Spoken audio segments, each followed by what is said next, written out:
Hello, everybody, and welcome to another episode of Clixin It. I, like always, am your host, Adam. So, over the past two videos, we've talked about remembering feat cards and remembering BFCs or battlefield conditions. And now we're going to talk about the third type of cardboard that could come in your old boosters, and those were Pogs. Now, Pogs were bystanders back in the day that cost points that gave you one click of life. So, some of my favorites were Four Bushman. If you guys remember, this guy just had a pot on his head, and he was, for 4 points, you got a 5 movement, 5 attack, 17 defense, and a 0 damage. So he wasn't doing much except for giving you a nice 17 defense in front of you. There was also people like Misty Knight, who gave you a 7 movement, 8 attack, super strength, and a 14 toughness with 1 damage. Again, they don't do much, but some of them were kind of nice. We have a Harvey Bullock. For 12 points, you got a 5 movement, 8 attack, 14 toughness, 2 damage, but you also got the PD. So there were a ton of these back in the day. And real quick, I'm going to show a little box that I have. So these are all Pogs. There's a ton of them in there. And they also came into play with War of Light. They had them, and we're going to talk about that in a second. And they also came into play in the Lord of the Rings. So real quick, let's look over some of the more popular ones that were out there. So this was a really popular one back in the day. He was 30 points, Saki's robot. And for that points, you got a 30 points, you got a 10 running shot, 11 psychic blast with 7 range, 18 super senses, and a 3 damage leadership with Indom. So this was really good back in the day, but for 30 points now, obviously we're comparing that to nowadays, so you're not getting that much value out of this nowadays.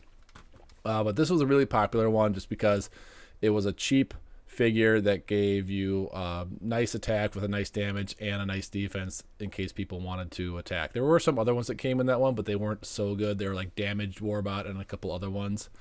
And then there was the famous Leanne Harper that cost 1 point, had a 4 movement, 5 attack, 7 defense. I remember we used to play against a guy who would play like 10 of these with the Supernova Thanos and just kind of make a shield with these people. So if you didn't have anything like Quake or Energy Explosion, you had to deal with these one at a time while Thanos just kind of destroyed your team.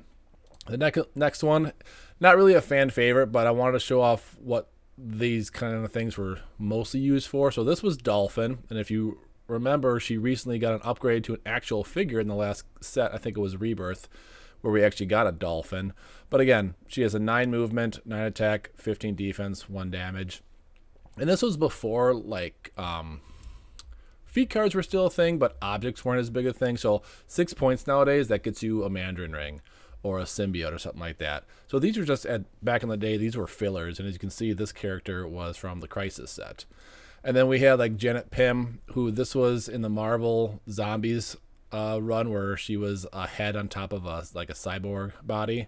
But again, not much. You get from her 7 movement, 9 attack, 16 defense, 1 damage, and I think they're the same amount of points. So again, just I wanted this one more to complete my zombie teams.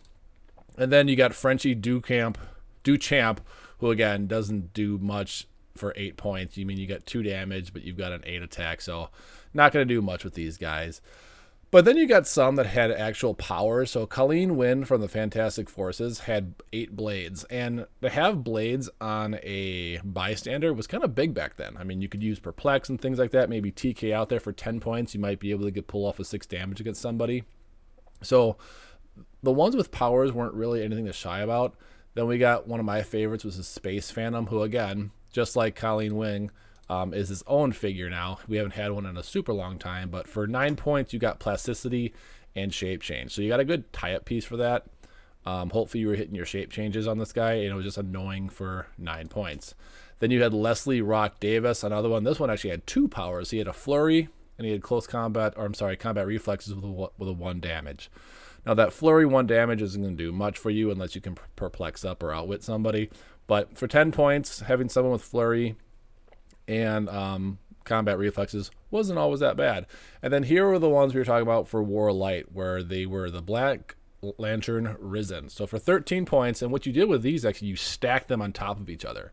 So this M means how many you can stack on them. So you could put 4 of them on one, and they cost 13 points extra. I forget what this white power does. Maybe someone in the comments can mention that. But you got Stealth, and you got Exploit Weakness for 13 points, which is pretty good. But how it would work is you'd move the stack around, and then when someone would attack the stack, you would just remove the first Pog on top. So if you had 4 on here and you attacked it, you would take 1 off, and then that's it. So it was pretty annoying, and that kind of goes into play of the Lord of the Rings figures.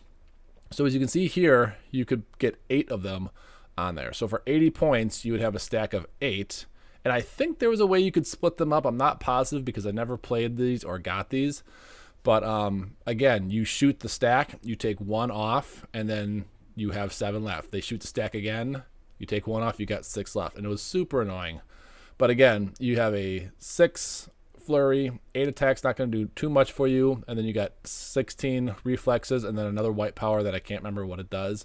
So these were really annoying. I remember playing against a couple of these, and they're just super hard to take down because once they got in your face, you either had to break away or just chip away at them forever. And it just felt like they were never ending.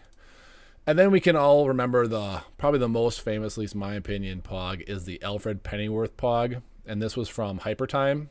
So for 6 points, you were able to get the Batman team ability. And back then you could do wildcard abuse, which was, if you don't know what that is, maybe I should make an episode on that one. But basically, after every action, you could choose a different team ability. So let's say I'm going to shoot Taskmaster, who has wildcard. I say, well, no, I have Batman ally. Okay, I can't see you. So instead, I'm going to charge up and hit you. Well, now I'm going to choose Mystic. So it was per action or change of action, you could change your team ability to take from if you had wildcard. Nowadays, you have to pick one, and it's that for the rest of the turn. There is no more wildcard abuse. But for 6 points, this guy was on a lot of my teams. I know our friend Tyler used to play the old Clobbering Time veteran Doom that had Mastermind and the Minions of Doom. He'd always play this one, so that one would have stealth all the time. So this was always a great one to have. And then I always like this one. For 6 points, you get PD. Now, for back then, this was great to have PD. Now, for 6 points, you can usually use that to your advantage more than get PD for a figure. But back then, it was pretty good. And then they even made some as prizes. So if you remember Willie Lumpkin, the prize from Fantastic Forces, I mean, again, he didn't do much. I mean, he was super cheap for 3 points. And for that, you got a 5 movement, 6 attack, 14 defense with a 0 damage. So again, not too much help to your team, but he was just kind of a fun one to do. There was also a Throg God of Thunder one, and I forget what that one does, but he was always... Actually, you know what? While we're here, let's look him up. Let's look up Frog... Not Frong. Supernova. So this guy, you can't quite see it, but it's got a 4 leap climb, I believe that's a 9 attack, 15 defense with toughness, and a 2 damage. So again, and for 13 points, that's a lot to invest in back then. But man, he's still going for like $6. But that's going to be remembering the Pogs this time. So I hope you guys enjoyed this episode. Like I said, I love going down these memory lanes because I played back then. I do have an idea what I'm going to do next, and I think that's going to be, if you guys remember, event dials. And I'll explain that more in the next video when we do event dials. But real quick, I'm going to show you what an event dial looks like. I got them up over here. So most of them look like this, where you just had a Pog kind of looking thing. And then some of them came with a little design like this. But we'll go into more of that on the next episode. So hope you guys like this episode of kind of remembering the good old days as I drop him. As remembering the good old days of Golden Age. Make sure you guys check out our podcast that we film every Monday and Thursday. Make sure you check out our Facebook. Make sure you check out our YouTube, which I'm sure you are right now. Make sure you hit that subscribe button. And if you want to support the show, make sure you click on that, or make sure you go to patreon.com/Clixin It. But hope you guys enjoyed the show today. See you next time. Stay safe. And as always, keep clicking it.